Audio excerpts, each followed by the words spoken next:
For everyone with an interest in NASH, or more broadly fatty liver disease, Surf's Up, Season 4, Episode 9 of Surfing the NASH Tsunami, our special sample from our Rising Tide in Diabetes podcast series, starts now.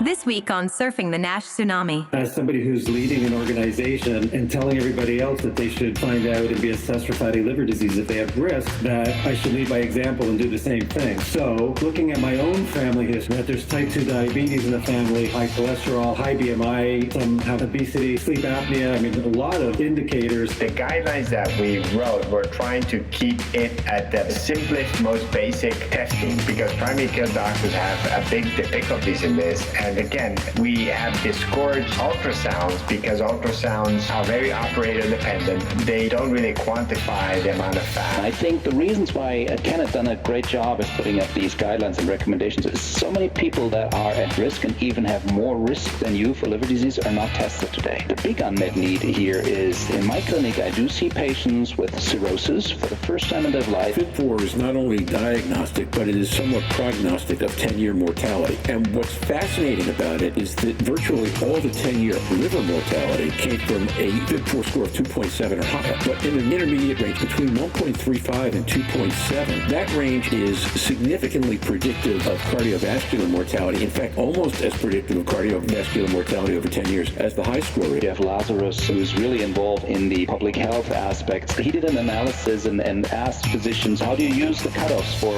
NITs? Very simple cutoffs, FIT4, it's defined. Turns out it's not unified.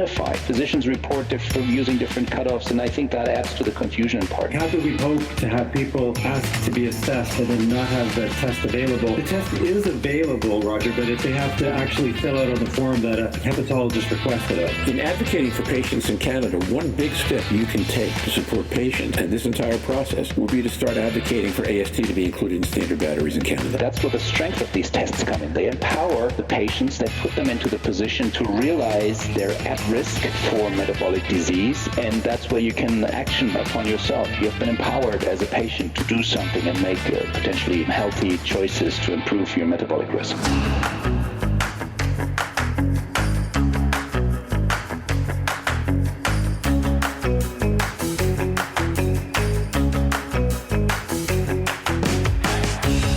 Every week, a global community of fatty liver disease stakeholders comes together to explore the most important challenges in diagnosing, treating, and developing medications for patients with fatty liver diseases. Join hepatology researcher and key opinion leader Professor Jarn Schottenberg, endocrinology researcher and key opinion leader Dr. Kenneth Kuzi, pricing and forecasting guru Roger Green, and Fatty Liver Alliance president and founder Michael Battelle in a special sampling of the podcast The NASH Tsunami in Diabetes, getting ahead of the rising tide, this week on Surfing the NASH Tsunami.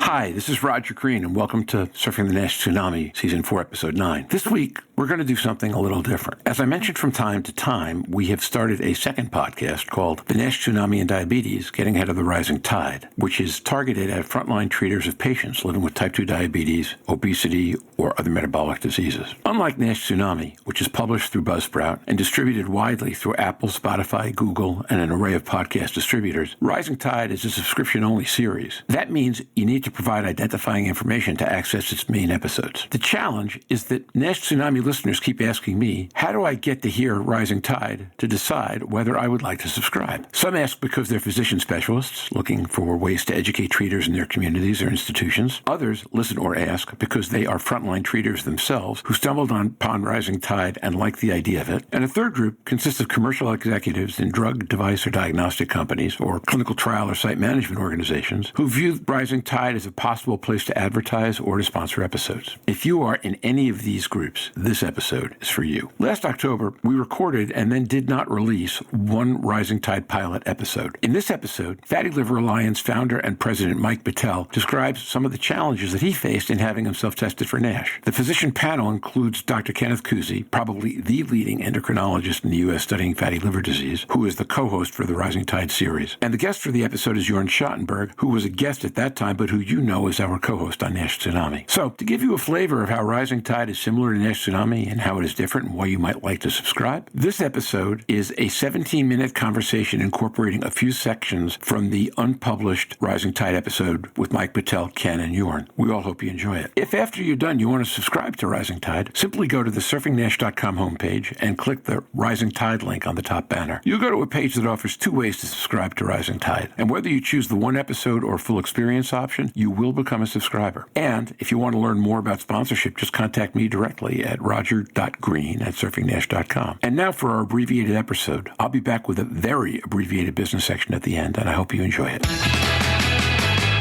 I'm really excited about today's episode. I think what we're doing is, if you think about this series, right, in the first episode, we talked about research, about why frontline treaters of type 2 diabetes and obesity might want to pay more attention to issues around fatty liver disease. We talked about prevalence, and we talked about cardiovascular disease and how many patients and clinics have those issues. And in the second episode, we talked about the ACE guidelines, in which you were the first author, and how that presented a path for what frontline treaters might want to do. Last episode, we talked about the use of pioglitazone and GLP-1s and some other agents where you can make drug choices in treating a diabetic patient cognizant of the idea that they're likely to have fatty liver disease and maybe headed towards fibrosis. Today, what I think we're doing is really cool. Mike Patel, who's the founder of the Fatty Liver Alliance up in Toronto and a friend of all of ours, set out as part of his educational mission on Facebook to be tested for fatty liver disease and to walk the patients who were in his audience through all the different tests he took and what they showed. And what he got were some results that I think were a little confusing, a little confounding, certainly to him, and caused him some concern. And what he's agreed to do today is to come and join you and me and to walk through those results so we could talk about what there was to learn, what he learned, how to remedy confusion, and in the process, why the guidelines that you've put in place and that you're advocating for make sense. Number one, and then I'll do number two, and then your floor. We're fortunate to be joined by one of my very favorite hepatology colleagues, Jorn Schattenberg from Mainz, Germany, who is one of my co-hosts on Surfing the NASH Tsunami, and a world-class guy, and also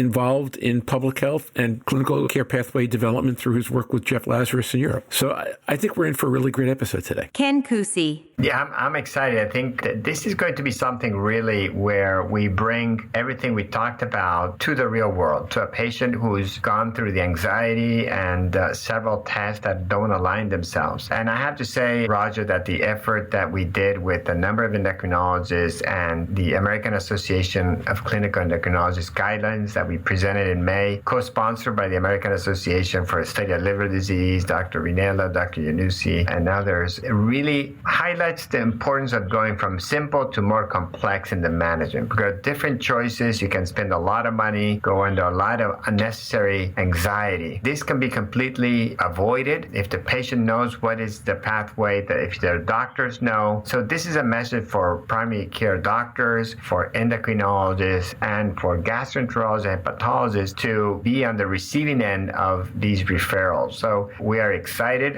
We are also excited that the American Association for Study of Liver Disease is going to update their guidances this year. The American Diabetes Association is going to come up with updated guidances in January. So the field is coming together to really screen the high-risk people for fatty liver and hopefully make cirrhosis something of the past. Well, or at least start to slow the rate of progression. Let's start with, let's slow it up, and then we can worry about putting it in the rearview mirror. We have to dream big, Roger. But again, remember that if you see the fruits of your dreams in your lifetime, you've not dreamed big enough. I'm a process guy, though. I figure if the dog catches the car, that's a good start. You just said something I find really interesting, which we talked last episode with Scott Isaacs about the paradox of frontliners being wary of getting enmeshed in liver disease, and as a result, patients finding out they've got cirrhosis in an emergency department 20 years later and saying, oh my gosh, they told me, but they never told me what it meant. You just described the paradox in a whole different sense, which is you've got anxious patients and confused frontline treaters who can look at these test results and not figure out what to make out of them, and then they're dealing with anxious patients, which take up more time in their practice and leave their stomachs churning, and it's just a bad dynamic, you know? Well, I think a lot of the inaction was, until recently, it was ignorance. I mean, on the part of doctors and patients. But now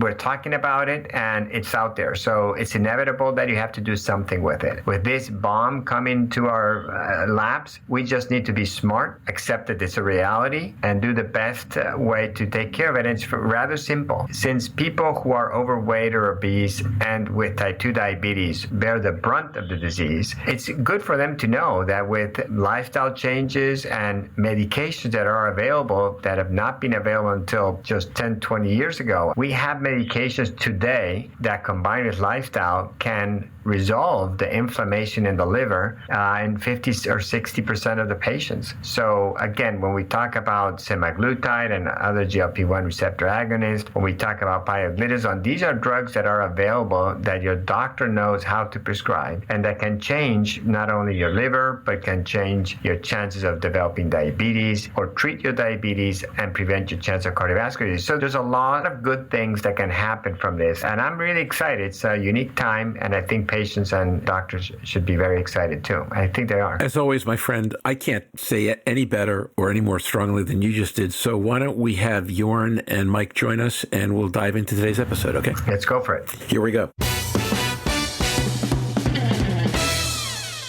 We have with us, first of all, my colleague on Surfing the NASH Tsunami and good friend Jorn Schattenberg. Jorn, how are you today? Jorn Schattenberg. Hi, Roger. I'm fine. Thanks for having me on the show tonight. Okay, thanks. And then second, our point of focus for today's episode, and one of, I think, the really fantastic patient advocates in the space, Mike Patel. Mike, how are you today? Mike Patel. Thanks, Roger. I'm great. Thanks for allowing me to be here. So let's do this. This episode stemmed from a project of Mike's, who is, in fact, a fantastically creative patient advocate and makes use of social media in ways that I learned from him watching what he does. This is a story about Mike as patient. And what we want to walk you through today is a little bit of Mike's story as patient, what he set out to do, the path he took to get a diagnosis. And then I'm going to ask Jorn and Ken as doctors to comment on that. And then we as a group will try to pull that back to our earlier episodes and specifically our discussions about the value of guidelines and pathways. So Mike, it's your odyssey. Floor is yours. Tell your story. Okay, I'll give it a go here. As I said in the opening, I learned a lot about fatty liver disease that I didn't know about. And I started to realize, as somebody who's leading an organization and telling everybody else that they should find out and be assessed for fatty liver disease if they have risks, that I should lead by example and do the same thing. So looking at my own family history, we have, and I'm not just talking about myself and my family, and I'm going all the way back even to the grandparents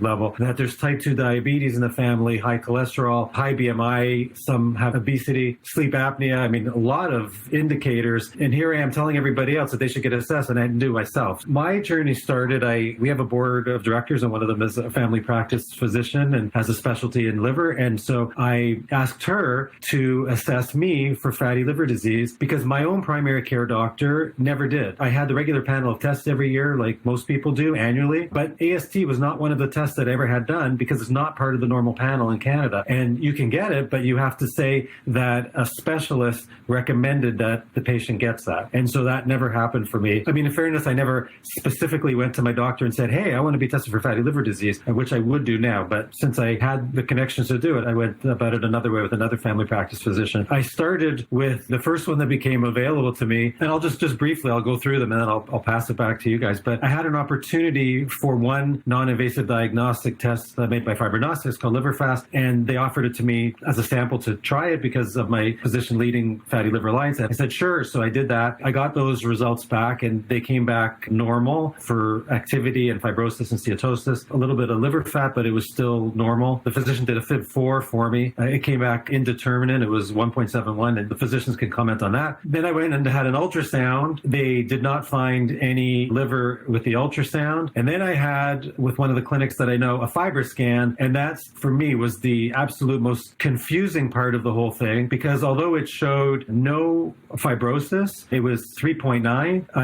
319 on the CAP score indicated, I think, from what I understand, a 70-odd% fat in my liver, which is really scary for a patient. And of course, I'm scratching my head going, how could one test show that I have stage 3, I guess, in liver fat, when all of the other tests I did so far before that said that I didn't have any liver fat. And FibroScan is pretty recognized as a test. And by the way, since then, I have met with people from the company that does that, the EchoSense, and they said that it's accurate. They looked at the 10 samples and everything looks right. And so I really don't understand why there's a disparity there. So going back further then, I wanted to also check more, and my physician sent me for a CT scan, which also did not suggest fatty liver. And then this week I had an MRI. That just about does it in the non-invasive space. I had an MRI, which also showed no liver fat. Did you have an MRE also? And what was the elastography on the FibroScan? The FibroScan, and it was just an MRI, like a regular MRI. You have the report, even if you get a second peek at it while we're talking. KPA 3.9, kappa 319 on the FibroScan, Ken, and no MRE, I don't believe. So that's where I'm at, and I'm at a place where I can only imagine patients who don't have the ability to investigate further. The first worry is, am I at risk, and how do I get tested? And then, how do I get tested? What am I going to get tested, and what should I look for? So it's confusing. And actually, confusing is the kind word, because as Mike went through this, we would talk from time to time. And I'm not a doctor. I don't even play one on the podcast. That's why I have guys like you around, Ken and Jorn. But he would ask me what I thought all this meant. And I was like, this is really interesting, because while we're doing this, we talk on this series and on NASH Tsunami about pathways and guidelines and why things are set up the way they are. The first thing I'd like to ask you folks to do, Jorn, Ken, you kind of started. We sent you Mike's test results, and I'm wondering what questions you have for him about what he did and what as you asked, Ken, what didn't get done, and kind of what you make of all this as clinicians. And then we'll come back to what you make of it as guys who write guidelines and public health papers. So as a primary care, here that Jorn is the real expert, but what did the primary care doctor convey you about fatty liver, NASH, fibro? What was the message? Why was he ordering those tests? What did he explain the implications of the potential findings were? Okay, so this is not normal, because she is a member of our board of directors and did it for me because I asked her if she would. So it is not something that came up in the blood test that indicated that I need further investigation. And we didn't really spend a lot of time talking about fatty liver, because the assumption was that, I understood the risk factors and the implications. And the other thing is that I'm wondering about, without getting into many details, did she ask you if you belong to one of the risk groups, like having type 2 diabetes, prediabetes, hypertension, dyslipidemia? Yeah, in fact, we did a couple series of different blood tests, including a fasting glucose test as well, A1C, all of that. The other thing is, as you said, these tests are not perfect tests. So the guidelines that we wrote, we're trying to keep it at the simplest, most basic testing, because primary care doctors have a big difficulties in this. And again, we have discouraged ultrasounds because ultrasounds are very operator dependent and they don't really quantify the amount of fat. And that's why we went from FIB4, which you had done and it was 1.71, to eventually FibroScan and looking at the fibrosis score, which was 3.9, right? So that's below 8 or below 7 if you want to be more aggressive. And I would have probably just stopped there.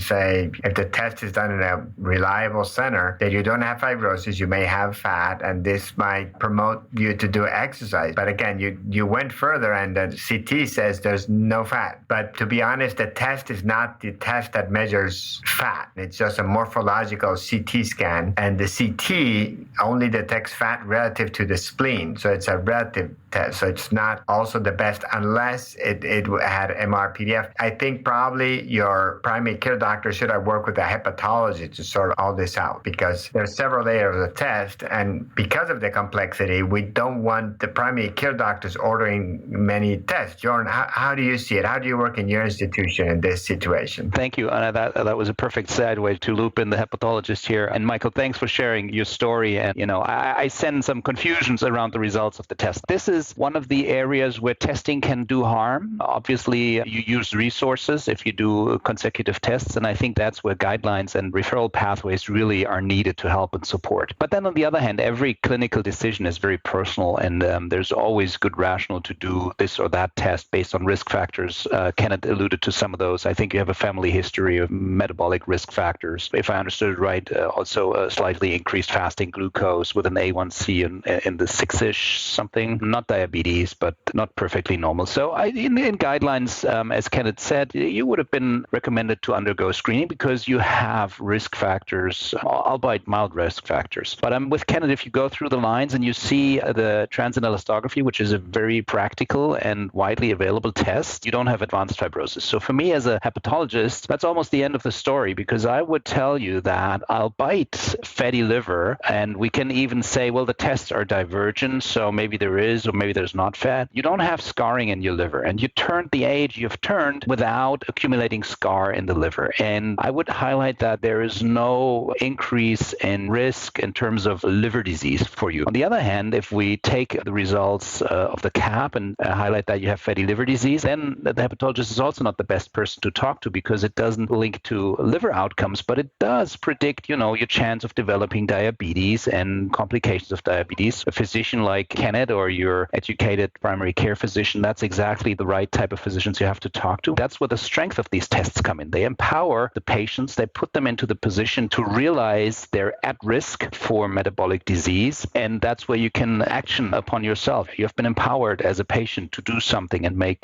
potentially healthy choices to improve your metabolic risk. Jorn, I think both comments are really interesting and telling. One of the things we've talked about on this podcast, for example, on this podcast and earlier episodes, is the idea that, in fact, we talked about this last time with Scott Isaacs, that primary care doesn't want to step into this testing because it's a morass and they're not sure how to treat the patient at the end of it. And I think what Mike has done very nicely is describe the morass. If you don't have a pathway, if you don't have a guideline, if you don't know what to do next, if you don't know what the tests do, then you can make perfectly well-reasoned discussions from where you sit that take you off course or take you kind of chasing an awful lot of expensive equipment in pursuit of diagnosis. So in that regard, we've talked about the need for pathways and for exactly that reason. The half being people want to get to the right answer quickly, and Jorn, exactly as you say, the trick is to empower patients to be able to go to the right place and do the right thing. It's not like I'm not paying attention to risk factors, but yet still, even doing all that stuff, and I'm taking anti-cholesterol drugs, 2 of them. So it's not like I'm not addressing these issues, but now that I see the test and I go, well, geez, my liver still has a lot of fat in it, so now what am I supposed to do? I'm actually, tomorrow, coincidentally, I rejoin the gym and I'm going to start actually doing some exercise like workouts with weights too, because I haven't done any of that. And I'm going to see if that makes a difference. Yeah, to be honest, you touched among another very important point, because people now, when they've told that they have too much fat in the liver, begin feeling guilty and bad about it. We forget that there are genes. There's people who are lean like a toothpick and have NASH and cirrhosis. So half probably is a genetic component, if you want to put it in,